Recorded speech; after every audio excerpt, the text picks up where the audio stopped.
I would like to introduce our speaker here, Chris Hoplin, who is the Executive Director of Reach Out and Read, Minnesota. She became the Executive Director of Reach Out and Read, Minnesota in April of 2018 after serving as the Program Director with 15 years of experience in the nonprofit sector. She has a bachelor's degree from St. Olaf and a master's degree from the University of Chicago, as well as a certificate in nonprofit management.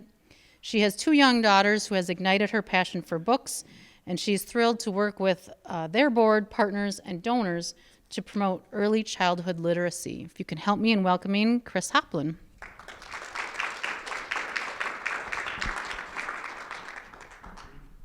Thank you guys for having me. It's great to be here, and I was telling some of your members we did a lot of Rotary Club, speaking to Rotary Club pre-COVID, and we are really excited to just sort of start getting back into it and speaking to civic groups like yours about our mission. And I was really excited to hear about your literacy project too. So like I said, I'm Chris Hoplin, and I'm here to talk a little bit about Reach Out and Read.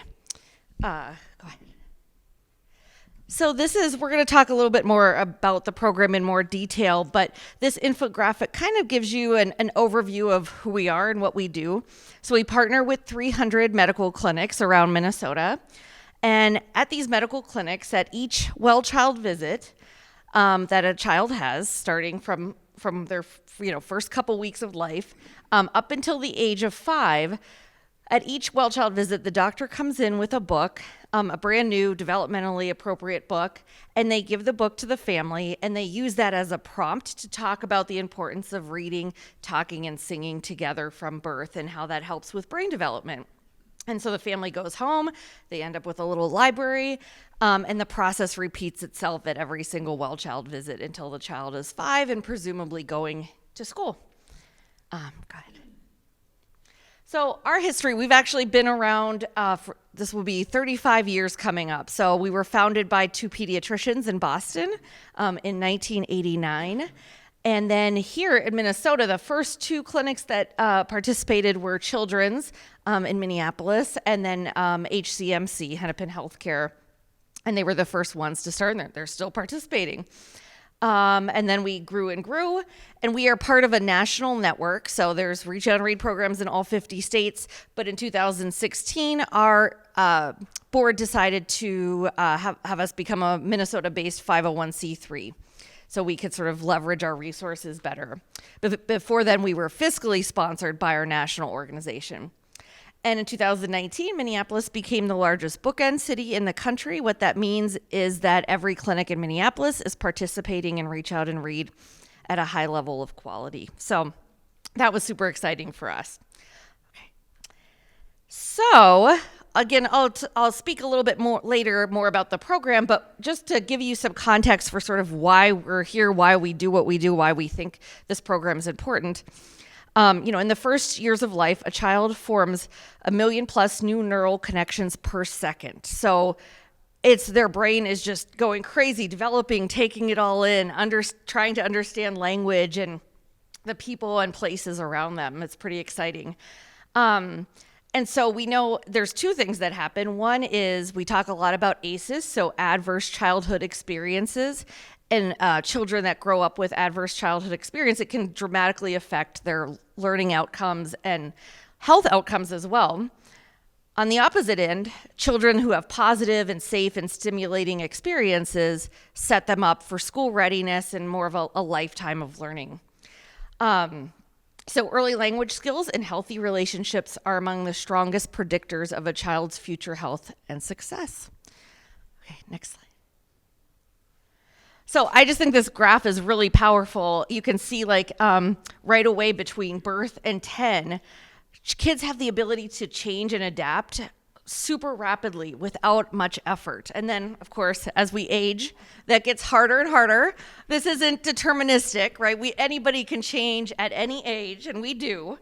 But I just think it's a really powerful thing to show, children are so adaptable, and they have the ability to change and process things in very quick measures.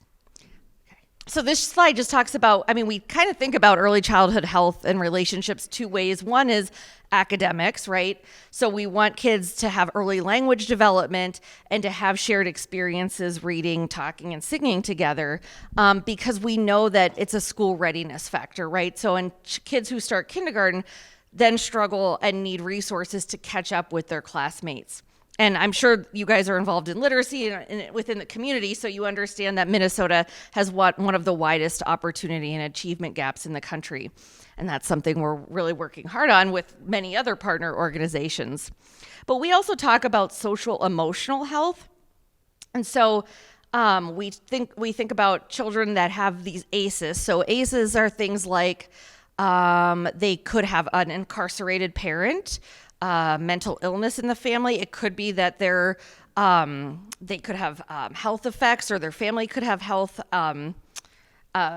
things that affect them as a children. There's maternal depression. There's a whole list of them, and largely outside of the child's control. And so when kids have ACEs, they have higher rates of chronic health problems themselves and mental illness themselves throughout their lives. And so this is something we're mitigating, or we're working as one small part in mitigating this for families. So how are we addressing this through Reach Out and Read? Oh, next slide. Yep. So we know, Reach Out and Read, we're one small part of like a much larger structure and organism in the state to address some of these ACEs and relationship building. But we feel, no surprise, we're called Reach Out and Read, that books are an essential tool to build children's brains and to build family bonds. So kind of addressing both. Children that are read to more often have improved language skills, which is great for school readiness, and they experience stronger emotional connections to their loved one. They're more likely to have a love of reading later in life. And so these are all just, again, setting children up for success. So we talk a lot, I said Reach Out and Read is in our name, but we actually use the term sharing books a lot, like you see here. So because we know sharing a book with a child develops communication skills, patience, empathy, it improves their recognition of sound and letters, and reduces stress and anxiety, which helps to, is again, one small part of reversing the effect of these adverse childhood effects, is sharing and bonding together with loved ones. So we say even handling a book is good for a baby's brain. We know that kids aren't young children. They're not always going to sit there and let you read a story to them.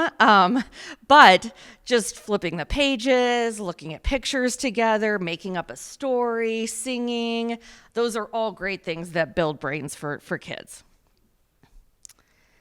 And so this chart just kind of shows that the positive childhood experiences, like reading, singing, talking together with kids, reduces depression in adulthood even after experiencing 4 adverse childhood effects.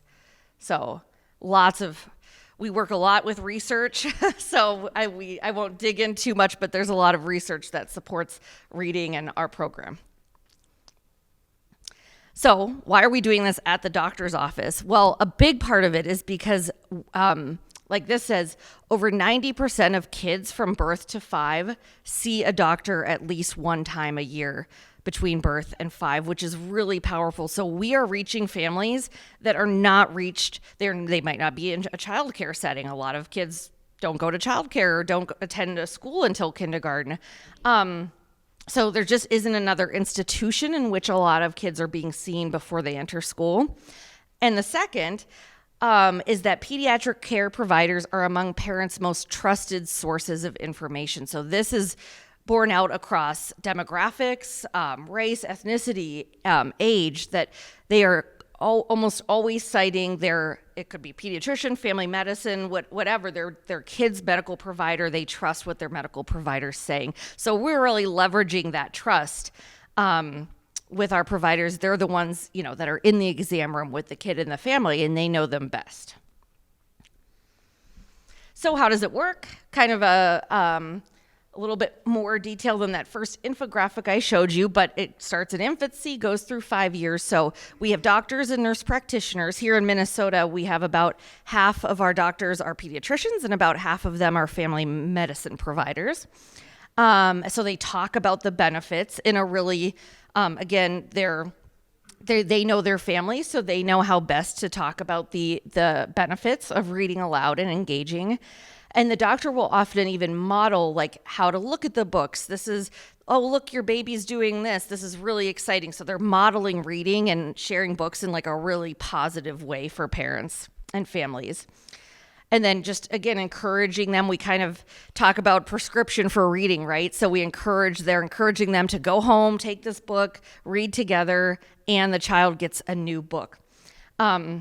They also use the book for what we call developmental surveillance. So like, depending on the age of the child, they might give the book to the child, and then they'll see what the child does with the book. Do they turn it the right way? Do they flip it? Do they, with a 6-month-old, they always put the book in their mouth. That's like a given. And then the doctor will say, yep, they're going to eat the book. That's just what it is. It's totally normal.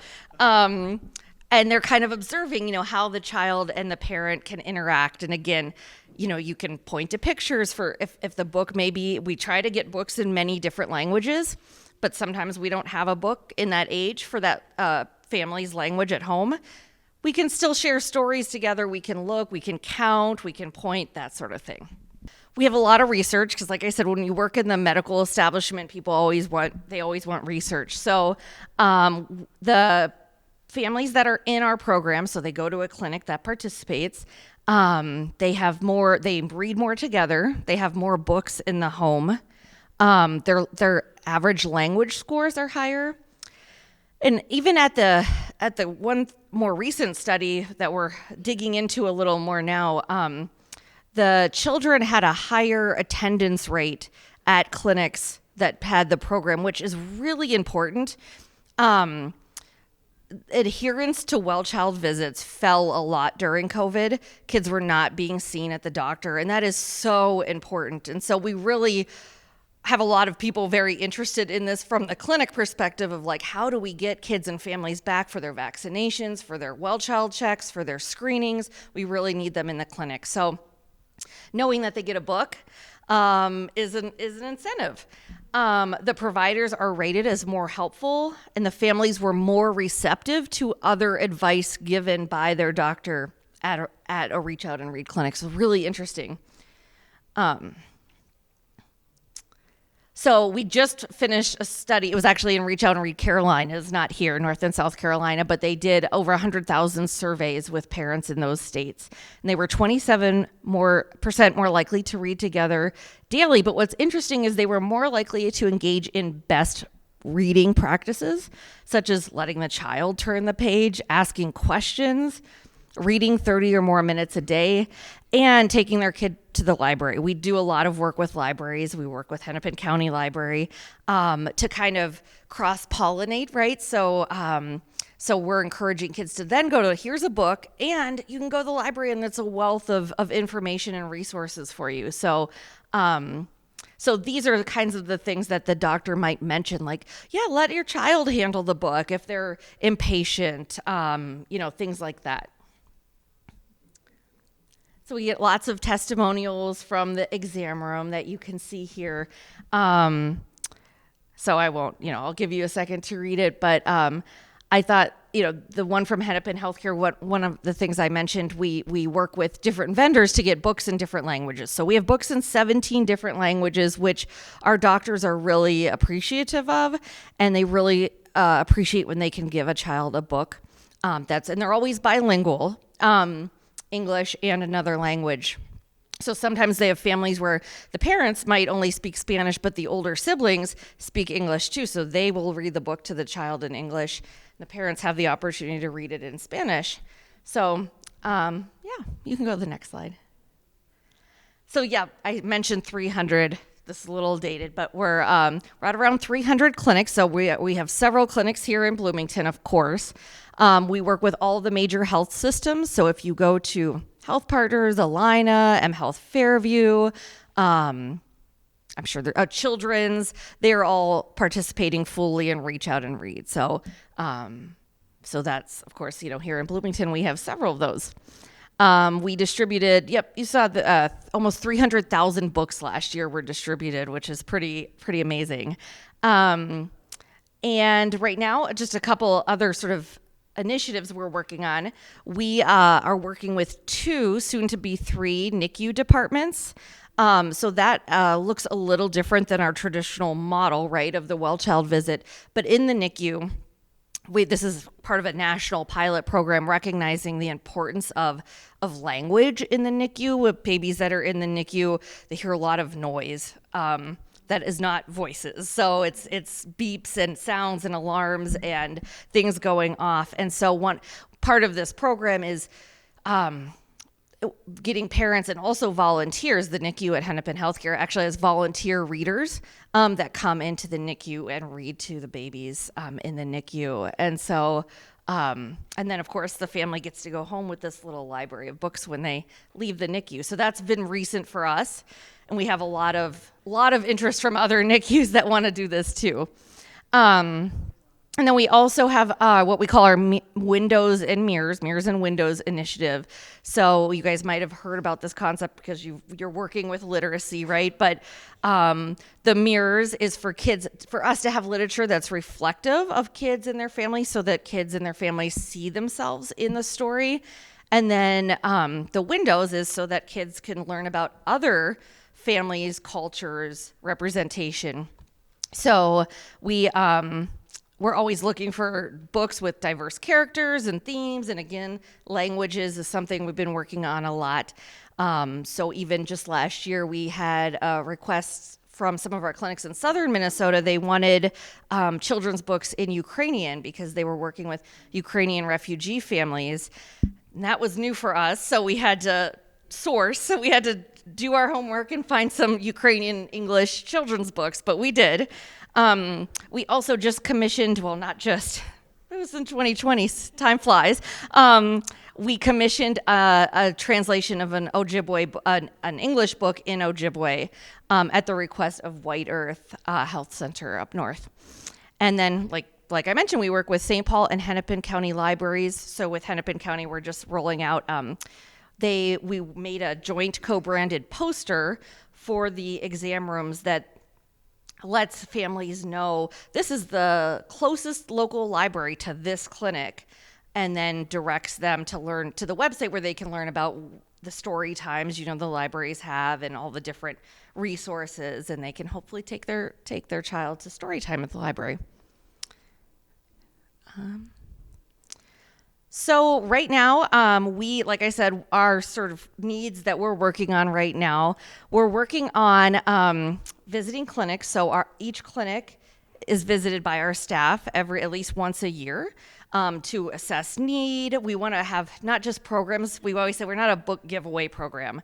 And so we never want that to be the perception. It is a book. We're giving away books, but we're also, the really key part of it is the advice and the guidance that's being provided. So that's what our staff is doing, is making sure that that's happened, that the doctors are trained, any new doctors are trained, that they have the books they need.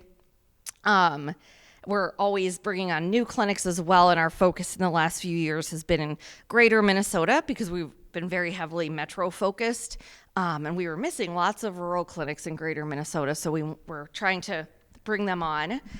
We also have been working a lot on literacy materials. So before COVID, we always said we want clinics to have what we called a literacy-rich environment. So that includes things like most of our clinics would have used books in the waiting room that kids can also take home with them in addition to the new book. When kids go to the doctor for lots of other reasons other than a well-child visit, because they're sick all the time. And so we wanted them to have a used book to bring home with them. And then COVID happened, and now we're sort of in this new world of infection control. So we do have lots of clinics giving out used books, but they might not sit in the waiting room. It might be that the nurse goes and gets a book and gives them the book instead, so they're not handled by lots of different people. We're creating new posters. We have lots of requests for posters, but they have to be laminated so they could be wiped down. So we're working with our vendors on the lamination process so that they hold up. So lots of new learning things for all of us in the clinic environment. So, and then so I'm open for questions. I guess this talks a little bit about support. Some of the ways that we work with groups and individuals, we do collect lots of used books, gently used books. We have a storage site in Bloomington where we keep books, and we have volunteers who go through donated books and sort and organize them, and then we get them out to clinics. Again, these are books that are for sick visits or for siblings, because of course if you get a new book, then your sibling wants a book. So we take books, and those are books, we take books of all ages. So because kids do age out of Reach Out and Read, and they still want to get a book, so we have chapter books and things like that.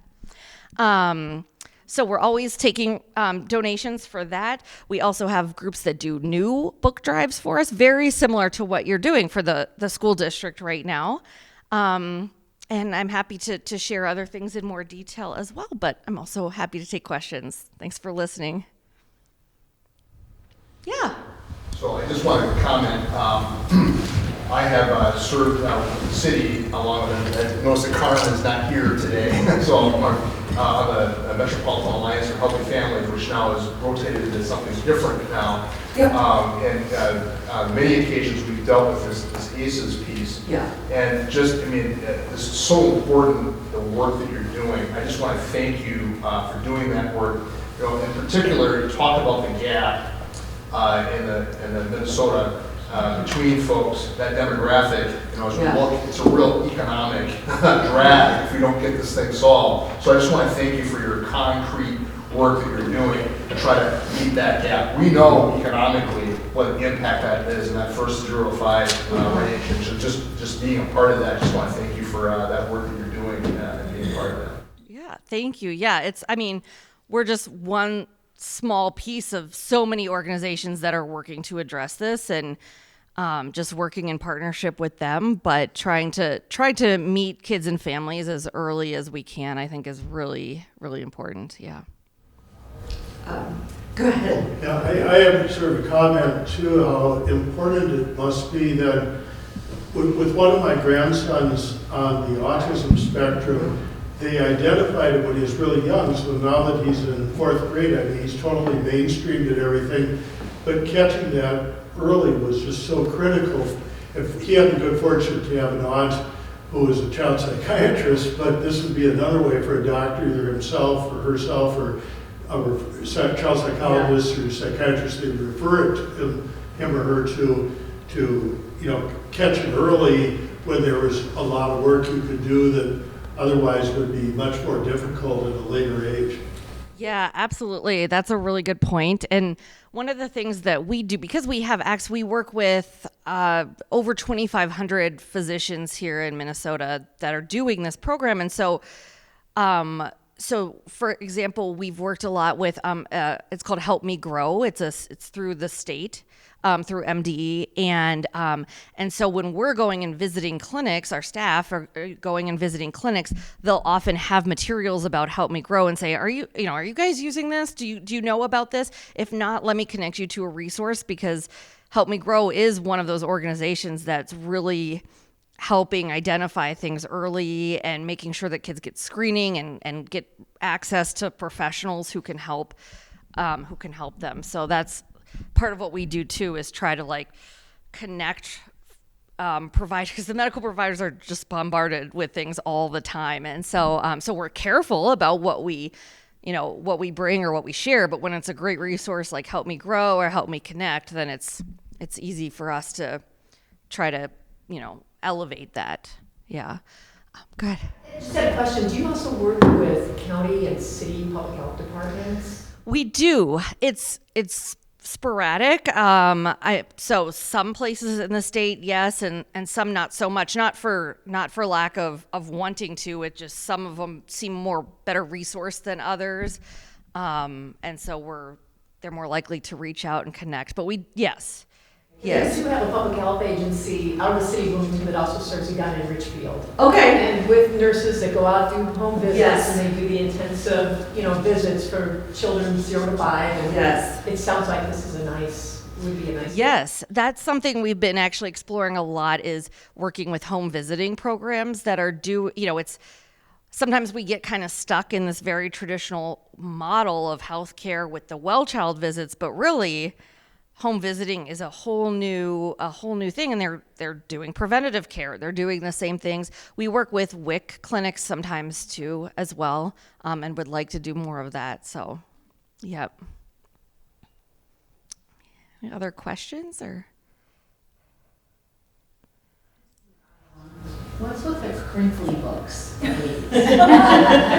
make noise, they crinkle. They love those. I know. I find them annoying. We have, it's funny, we have some clinics, we always look to our clinic staff because they'll tell us what books they like and what books they don't like, right? And you go and there's all one sitting on the shelf and you're like, you don't like this book, do you?